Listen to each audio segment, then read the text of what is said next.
सभी का बहुत बहुत स्वागत है केस फॉरगिवनेस और डिसीज हीलिंग सेशन में। सभी को कृपया करके सुखासन में बैठ जाएं, हाथों को क्रॉस करके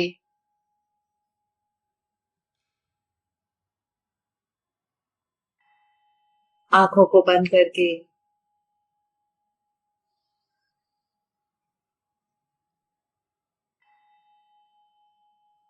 केवल सांसों पे ध्यान।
सभी मास्टर्स का आह्वान करेंगे फ्रेंड्स।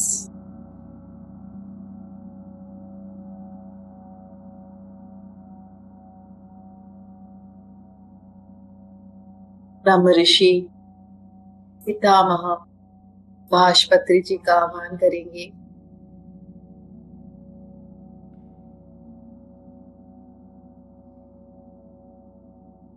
महाअवतार बाबा जी, परमहंस योगानंद जी, बुद्ध भगवान, एट मास्टर्स,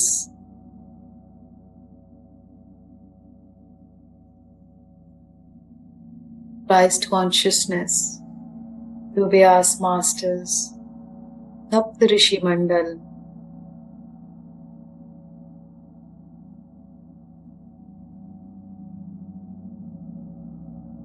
आर्कएंजल्स और एंजल्स की टीम, एस्ट्रल और असेंडेड मास्टर्स,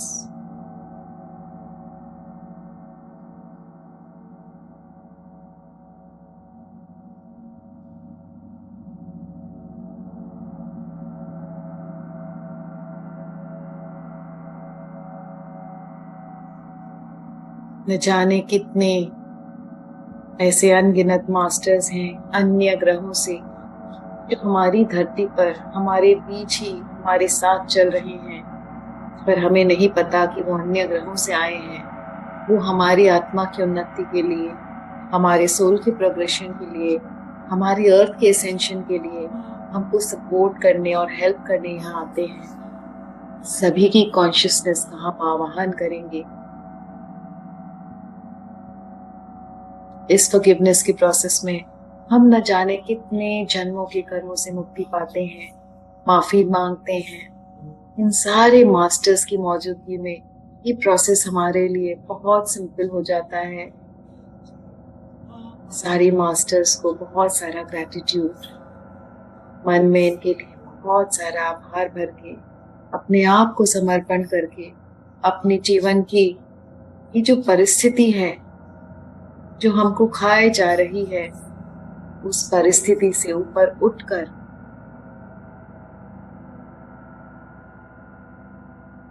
हम सुख शांति प्राप्त करेंगे, हम मुक्ति प्राप्त करेंगे, चाहे वो रोग से हो या दुख से।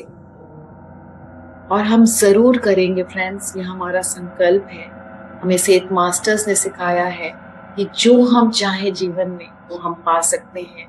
हमारे अंदर ही वो बल है, बस हमने आज तक पहचाना नहीं है इसको। पूरी तरह से गहरे ध्यान में उतर जाते हैं, फिर हम आज का फॉरगिवनेस प्रारंभ करेंगे।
अब हम ध्यान की गहरी अवस्था में पहुंच गए हैं।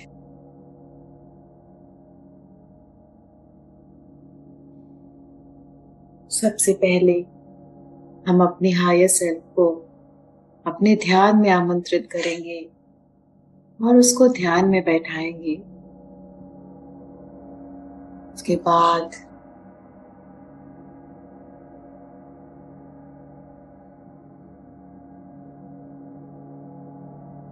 हम उस इंसान की हायर सेल्फ को आमंत्रित करेंगे जिसकी वजह से हमारे जीवन में सबसे ज्यादा कष्ट है। उसकी हायर सेल्फ को भी हम ध्यान में बैठाएंगे।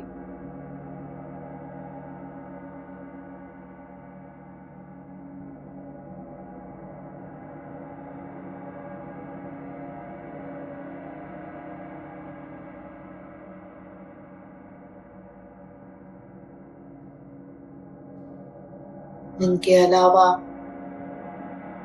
और जो भी लोग हैं हमारे जीवन में जिनके साथ डील करना आसान नहीं है, जो हमें बारंबार दुख पहुंचाते हैं, धोखा देते हैं, अपमान करते हैं, हमसे ईर्ष्या करते हैं, उन सब की हायर सेल्फ को हम एक एक करके ध्यान में आमंत्रित करेंगे और उन्हें ध्यान में बैठाएंगे।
अब हम सबसे पहली माफी उस यूनिवर्स से, उस ब्रह्मांड से मांगेंगे जिसको हम परमात्मा कहते हैं, ईश्वर कहते हैं। ये ईश्वर शुरुआत से लेकर अब तक मेरे हर जन्म में मैंने किसी भी तरह से, कर्म से, वचन से या अपनी सोच से किसी का भी बुरा किया हो, कोई भी गुनाह किया हो, किसी का भी दिल दुख,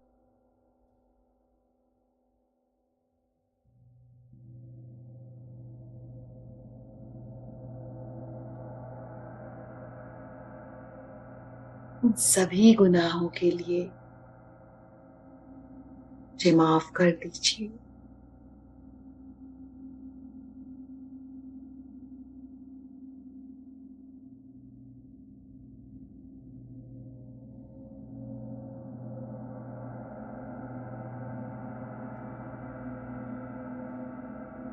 मैं दिल से आज माफी मांगती हूँ अपने हर बुरे कर्म के लिए,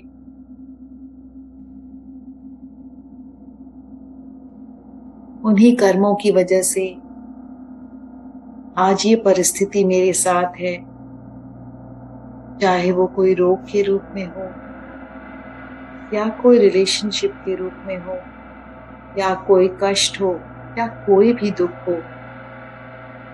ये मेरे ही किए हुए कोई दुष्कर्म की वजह से है या मेरी ही कोई सीख। आज मैं अपने हर उस कर्म के लिए आपसे दिल से माफी मांगती हूँ। माफ कर दीजिए मुझे। जैसे एक बच्चा माँ बाप से गलती करने पर, रियलाइजेशन होने पर माफी मांगता है और माँ बाप खुशी से उसको गले लगाकर माफ कर देते हैं, ठीक उसी तरह ये ब्रह्मांड भी हमारे रियलाइजेशन का ही इंतजार करता है। जिस दिन हमें इस बात का एहसास हो जाता है कि हमारे जीवन की परिस्थिति हमें ने चुनकर लाई है, हमारी ही वजह से है, और फिर हम दिल से सभी चीजों के लिए माफी मांगते हैं, तो हमें बहुत प्यार से ये माफी मिल जाती है दोस्तों। और बहुत जल्दी अपने हर परिस्थिति से, अपनी हर विपरीत परिस्थिति से बेहतर होगा कहना, हमें मुक्ति मिल जाती है।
अब हम दूसरी माफी मांगेंगे खुद से और खुद को माफ करेंगे। आज मैं माफ करती हूँ अपने आप को, अपनी हर अज्ञानता के लिए, अपने हर भूल के लिए, अपने हर गुनाह के लिए, अपने हर बुरे कर्म के लिए। मैं आई थी इस जीवन में अपने लक्ष्य को पूरा करने, अपने कर्मों को काटने, अपने सोल की सीख को लेने, पर वो सब भूलकर मैंने जाने कितने और नए कर्म बना लिए।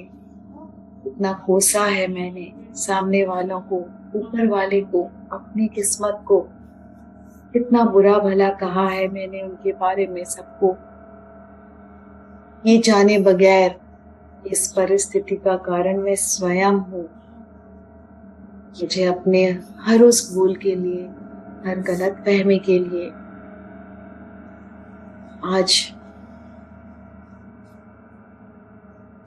को माफ करती हूँ। किसी भी परिस्थिति के लिए अगर मैंने खुद को जिम्मेदार माना है कि ये विपरीत परिस्थिति मेरी वजह से आई है, तो इस अहंकार से मुक्त होकर आज मैं खुद को माफ करती हूँ, क्योंकि कोई भी परिस्थिति मेरे चाहने या ना चाहने से कभी नहीं आ सकती। जैसे मैंने अपने सोल का प्लान चुनकर लाया है, वैसे सामने वालों ने भी अपने सोल का प्लान चुनकर लाया है। उनकी सोल प्लान के अनुसार उनके जीवन में ये परिस्थिति आई। मैं सिर्फ एक माध्यम थी। इस गिल्ट को सदा सदा के लिए मैं अपने अंदर से निकाल कर खुद को माफ करती हूँ, खुद को मुक्त करती हूँ।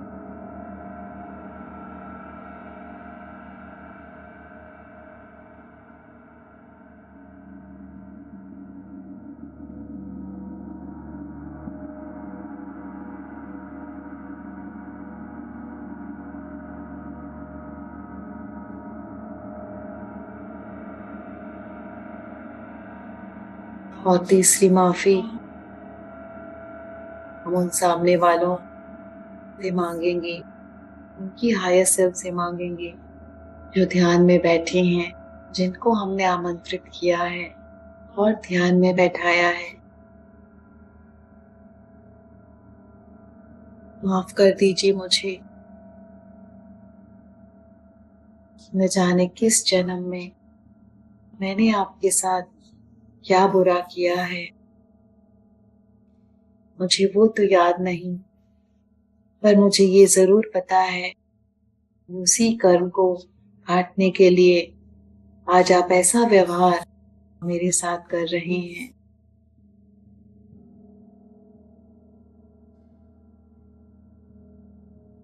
आप मुझे माफ कर दीजिए। किसी भी जन्म में किसी भी प्रकार से, मन से, वचन से, कर्म से अगर मैंने आपका दिल दुखाया है, आपके साथ कुछ बुरा किया है, आपके पैसे लिए हो, आपको धोखा दिया हो, आपको कष्ट दिया हो, आपका अपमान किया हो या किसी भी तरह से आपको हानि पहुंचाई हो, सभी कर्मों के लिए आज मैं दिल से आपसे माफी मांगती हूँ। मुक्त कर दीजिए मुझे। इस जीवन को आखिरी जीवन बनाना चाहती हूँ। मुक्त होकर सेवा में इस जीवन को लगाना चाहती हूँ।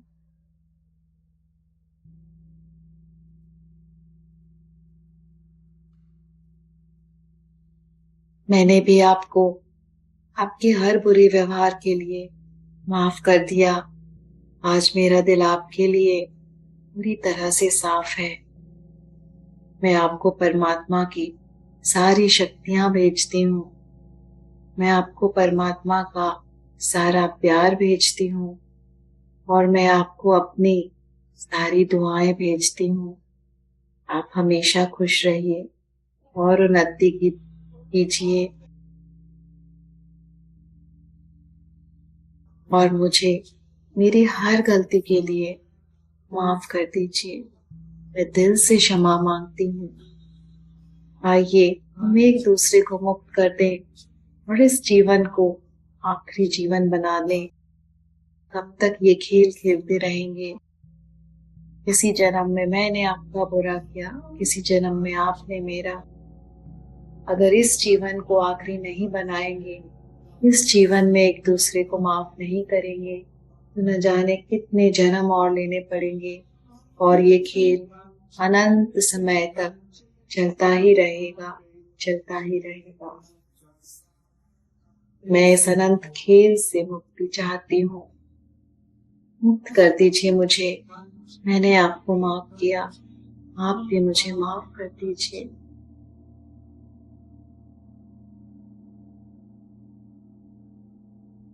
आखिरी 10 मिनट इसी माफीनामे की स्थिति में हम बैठेंगे फ्रेंड्स। ये बहुत गहरा प्रोसेस है। बहुत श्रेष्ठ कर्म चाहिए हमको कि कितने जन्मों के पाप कर्मों से हमको मुक्ति मिल रही है।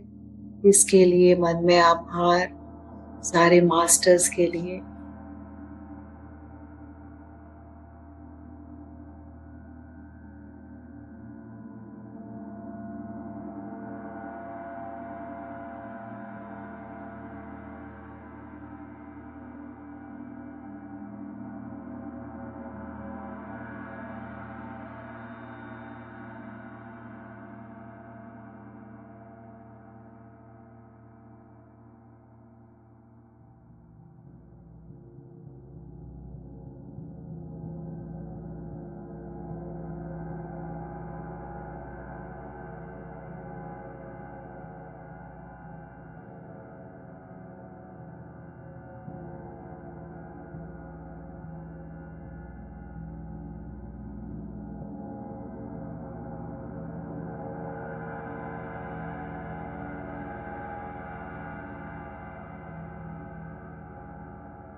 हर जन्म के कर्म को इस माफीनामे से मिटा देंगे। इस जीवन को आखिरी जन्म बनाकर हम आज वादा करते हैं कि अपने जीवन में पूरी कोशिश करेंगे कि कोई भी नया कर्म ना बने। जिन कर्मों को काटने आए हैं उनको काटने का सबसे ज्यादा इफेक्टिव उपाय है ध्यान करना, और उससे भी ज्यादा इफेक्टिव उपाय है ध्यान का प्रचार करना, लोगों को ध्यान में लाना, लोगों की मदद करना। जब हम अन्य लोगों को ध्यान की राह के बारे में बताते हैं, उनके जीवन में जो खूबसूरत परिवर्तन आता है, उससे हमारे कर्म बहुत जल्दी करते हैं। और जैसे जैसे हमारे कर्म करते हैं वैसे वैसे हमें मुक्ति मिलती रहती है और जीवन बिल्कुल खुशनुमा सा होने लगता है।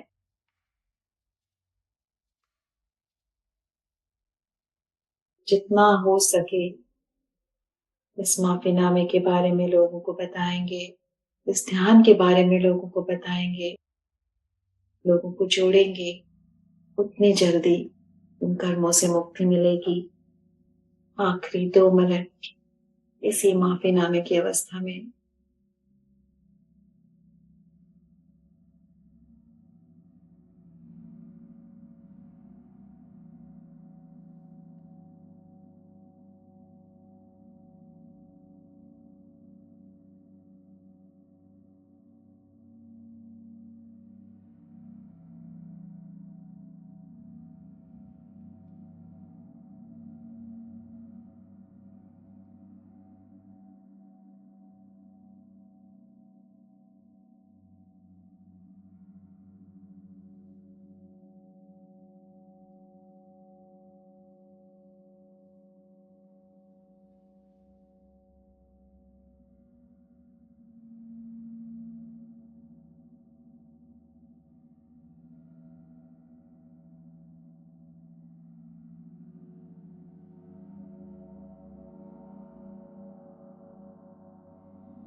आखिरी 30 सेकंड इसी समर्पण भाव में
अब धीरे से, अगर आपको लगता है आपका प्रोसेस हो गया है, आप ध्यान से बाहर आने की स्थिति में हैं, तो आप दोनों हथेलियों को आंखों पर रखिए